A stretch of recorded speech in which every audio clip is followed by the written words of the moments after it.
How important of a role is merger and acquisition activity going to play in your strategy?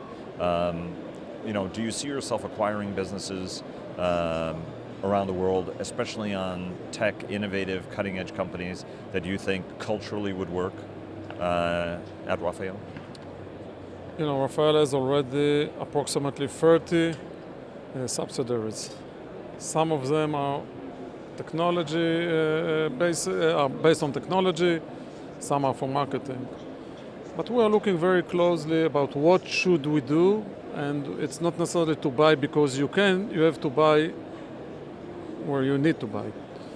And I think one of the most important things that we found all around the world is that we are looking for local partners that will allow us to bring our capability to the local market. We'll do it in Europe, we'll do it in Asia, we'll do it in the United States, because we understand we must have kind of a local interface to the customer. Speaking about technology, of course, we understand that we don't have to invest invest our own money in order to develop everything. We have a new slogan. It's called PFE. It's proudly found elsewhere. So we are proud sometimes to find technology outside of Rafael. Although it's very hard to find good technology outside Rafael, but we are going to do it. Let me ask you something, because that was very funny. But sometimes high-tech companies get so preoccupied on reinventing the wheel because they're convinced that their version of the wheel is better than everybody else's, and at the end, it's a wheel. But how is the proliferation of commercial technology changing the game? Because once upon a time, you guys, if you developed a technology, gave you a big edge, a big lead, even for decades that, both helped Israel's defense, but also helped you remain competitive in the marketplace. Now, if you look at that leveling of technology, it's changing the game. How is that changing the game for you, to help you? How is it changing the game that hurts you? First of all, the competition is very difficult nowadays. I think 10 years ago, we were the only one who dealt with certain technology.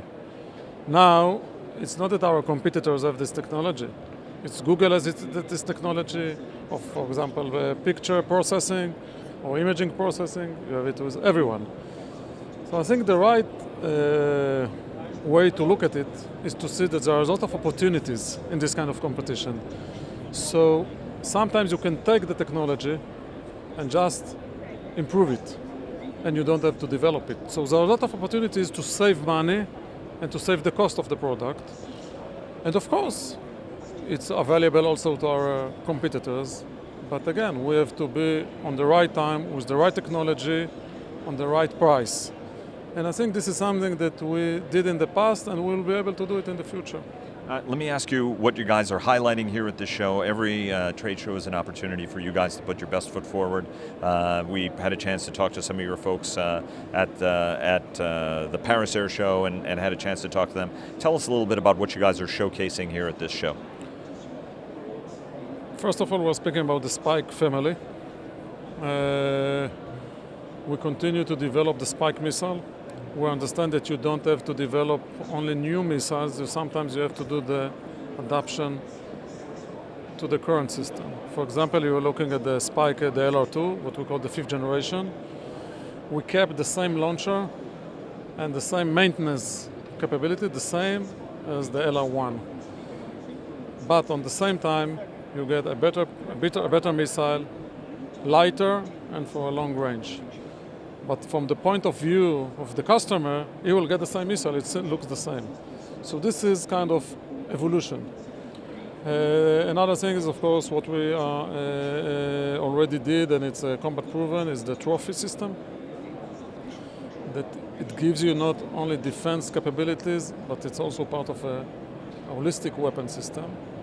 And if I spoke earlier about connecting capabilities, so if we'll take the sensors of the trophy with some electro-optic sensors, and you connect them all together, it becomes a very good and efficient weapon system.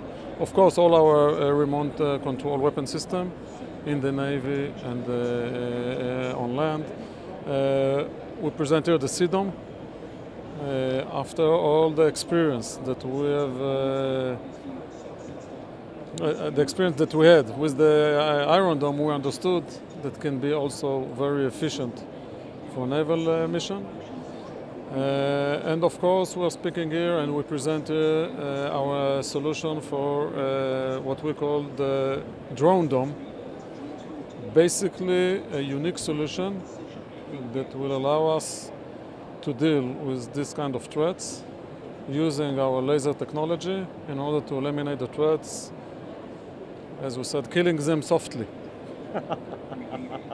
Dead is still dead.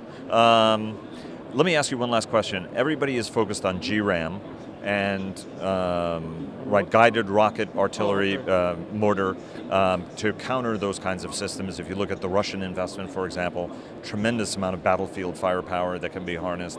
Part of Iron Dome was to protect Israel from short-range rockets, homemade rockets, but even going up the capability to, real rockets that were landing on Israel. Do you see missile defense as something that is a market where you guys are going to expand into? Folks are looking at the North Korean threat, but now also more generally, even European countries are getting very attuned to having to shoot down large numbers of enemy munitions, missiles, and other things that are going to be landing on them. I think that a few years from now, there will be a revolution with all the concept of air defense, artillery, air defense system. I think most of the companies, most of the states develop their air defense capability against aircraft. And when you are looking about all the air defense system, it's against aircraft.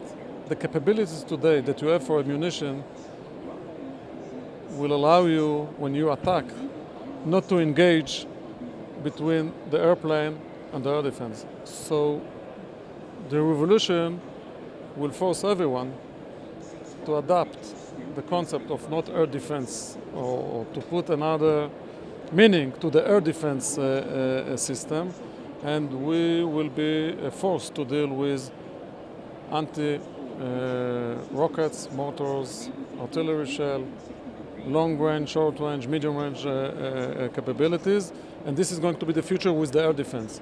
So I think in the future what we will find that we will take Iron Dome as a concept. It will be dual also against UAVs, airplanes, but mainly will protect us against the accurate artillery. And when I say artillery, it's a variety from artillery shell up to long-range rocket. And one last question about cyber. Very competitive field. Almost everybody is expanding their investment, including some of the biggest companies. Raytheon has put a huge amount of investment into cyber. From that standpoint, how is the competitive dynamic changing, and what is Rafael's advantage in that highly competitive market? I think that when you speak about cyber, it's a very big variety of problem and a lot of solution.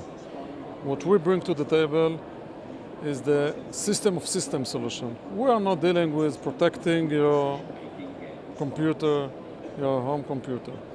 We are trying to bring an added value as looking at a holistic solution, such as the Israeli national cert, that we are very proud that we develop and going to operate it.